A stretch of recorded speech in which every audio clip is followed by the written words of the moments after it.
Muy buenas tardes, soy la hermana Divina Solís, estudiante de la Tecnicatura en Ciencias Sagradas, y con este video intentaré rendir la materia de Eclesiología 2. El tema que he elegido para rendir esta materia es la historia de la vida consagrada. A lo largo de toda la historia de la Iglesia, el Señor fue suscitando personas, en el corazón de algunas personas, el deseo de vivir una profunda entrega al servicio de los demás para bien del reino, una profunda vida de oración y de cercanía con el Señor, y dentro de la Iglesia quiso la vida consagrada, que tiene múltiples formas, pero que como elemento común podríamos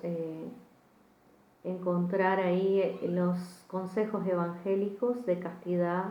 pobreza y obediencia. El consagrado intenta de alguna manera vivir como Jesús vivió en la tierra, pasar haciendo el bien, en una vida pobre. El Señor dice en la palabra: el Hijo del Hombre no tiene dónde recostar la cabeza. Una vida casta por el reino de los cielos y una vida obediente al Padre hasta el final y en todas las circunstancias. Si tenemos que hablar de los inicios de la vida consagrada, ya en la palabra de Dios encontramos el ejemplo de Juan el Bautista, que vivía de una manera asceta, con una opción grande por esperar la venida de Jesús, una vida alejada de los bienes materiales, alejada de todo lo que podría distraerlo de pensar en este reino de Dios que ya se acercaba. Pero si tenemos que hablar del cristianismo propiamente, podemos ver ya más adelante, hacia el siglo III y IV, encontrar a los padres del desierto que, huyendo de los pueblos, de la vida común que llevaba la gente, va hacia el desierto y opta por una vida de soledad, de oración y de penitencia, tratando de purificarse de todo lo que no tenía que ver con Dios. También alrededor del siglo III los desiertos empiezan a poblarse de personas que se van acercando a ese estilo de vida, y justamente también tiene que ver con las persecuciones que sufría la fe. Si tenemos que hablar de otro paso importante dentro de lo que es la vida consagrada, podemos encontrar a Pacomio, que fundó los primeros cenobios, el primer cenobio en Egipto, y fue el padre del cenotivismo. Los cenobios son lugares donde los monjes podían, alejados del pueblo obviamente, donde los monjes oraban y hacían vida en común. Pacomio fue el primero que empezó a regularizar jurídicamente lo que sería la vida consagrada y a organizarla, ya con trabajos en común, con una regla de vida, con distribución de tarea, horarios, formas de orar, y sobre todo con una incidencia muy fuerte de lo que la obediencia tenía que ver, la obediencia al superior. Así que Pacomio es el primer registro que tenemos en organizar lo que es la vida de comunidad, la vida consagrada. Pero bueno, Pacomio fue el que, podríamos decir, lo organizó jurídicamente,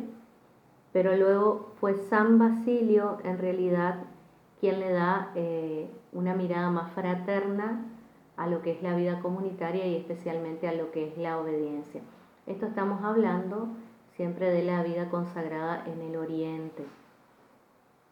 Con San Basilio se empieza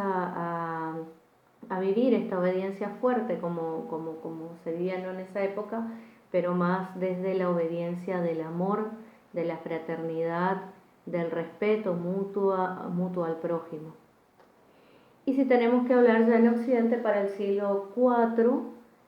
podemos encontrar como el gran referente a San Benito de Nurcia, que fundará la orden de los benedictinos, que hasta hoy en día vigente y de hecho ha proliferado muchos institutos, con congregaciones y órdenes han tomado a San Benito como patrón y popularmente es muy conocido también para los fieles hoy en día. San Benito de Nursia escribe la regla para sus monjes, los benedictinos, y esta regla luego será tomado para la mayoría de las siguientes órdenes que se fundarán luego. En el siglo IV, ya en esta vida organizada, ya no en el desierto, sino viviendo en lugares comunes, en monasterios, comenzará también la época dorada del monaquismo, que durará muchos siglos. Y es la vida de ese entonces, la vida de consagrada, podríamos decir, que era el monje o la monja de clausura en sus monasterios. Otro paso importante para la vida consagrada se da alrededor del siglo IX, donde por la necesidad de los tiempos empiezan a surgir otras formas de vida que tienen más que ver con la caridad. Y por ejemplo, nacen las órdenes hospitalarias, nacen los templarios, que son los consagrados que están para defender los lugares santos, y también los mercedarios y los trinitarios que por la situación de esclavitud de la época surgen para la ayuda, la compra, la liberación de los esclavos. Ya en el siglo XII vemos un gran paso, un gran salto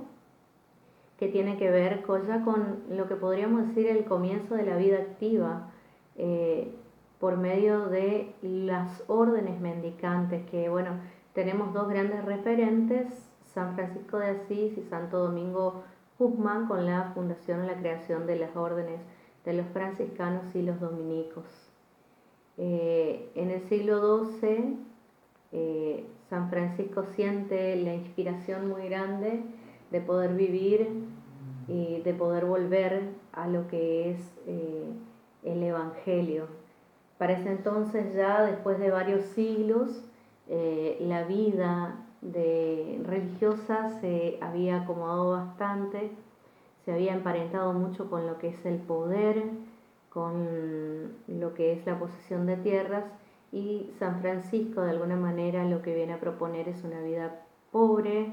sin dinero, sin tierras, de hecho una vida itinerante, y poder vivir de la providencia, de lo que el Señor les daba por medio de las limosnas que pedían. Alrededor del 1500 comienza lo que es la vida consagrada activa femenina, y ya empiezan a verse, hermanas que se dedican a las obras de caridad. Antes la mujer solo podía vivir en el monasterio porque se decía que no podía vivir de otra manera que no sea bajo la protección del monacato. Y ya para el siglo XVI, con toda la reforma protestante, la contrarreforma de la Iglesia, encontramos grandes referentes como Santa Teresa, como también San Juan de la Cruz, reformando lo que es la vida monacal. Y un gran reformador también lo encontramos a San Ignacio, que luego será fundador de la Compañía de Jesús, los jesuitas con gran disposición misionera, que van a ser quienes van a luego venir a América para encarar las misiones. Luego, para la edad contemporánea, ya encontramos muchas congregaciones de vida activa dedicadas a la caridad, a la enseñanza, a estar en medio de la gente, a vivir vida sencilla, y también la creación de lo que son los institutos seculares a cargo en distintos laicos que viven los consejos evangélicos,